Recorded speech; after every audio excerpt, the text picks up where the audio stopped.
At the center of disability etiquette is respect.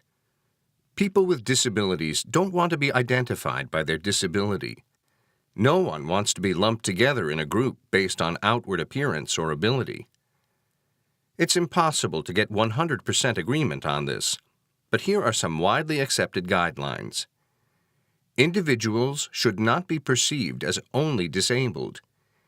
People first means the person is more important than the disability. People first starts with language. When describing a person with a disability, always place the term person or individual before the disability. For example, instead of saying blind person, say a person who is blind. By consciously putting the individual in front of the disability, the emphasis is on humanity rather than disability. The term handicapped is considered offensive and inappropriate. It derives from an antiquated idea that people with disabilities had to beg with cap in hand. If a student is blind, it's okay to use phrases like "see you later" and refer to visual appearances.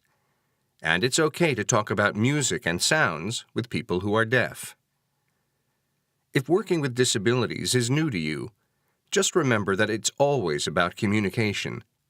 It's okay to acknowledge the individuals and technologies that are assisting, but keep the focus on the student.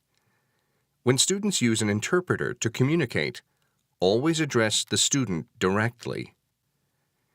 When a student is using assistive technology or a relay service, the pace may seem extremely slow, so have plenty of extra patience. Never assume that a student will or will not be able to perform a specific task or be successful. When a student discloses their disability to you, ask them questions about anything that might be an issue of access. Do not try to come up with accommodations unless you are a DSPS counselor, and that is part of your job. Always refer students to the Disabilities Office of the college. Questions about accessibility of course materials should be directed toward the course instructor and the Disability Services Office of the college. Never disclose a student's disability status to an instructor or to anyone except the appropriate people in the disabilities office.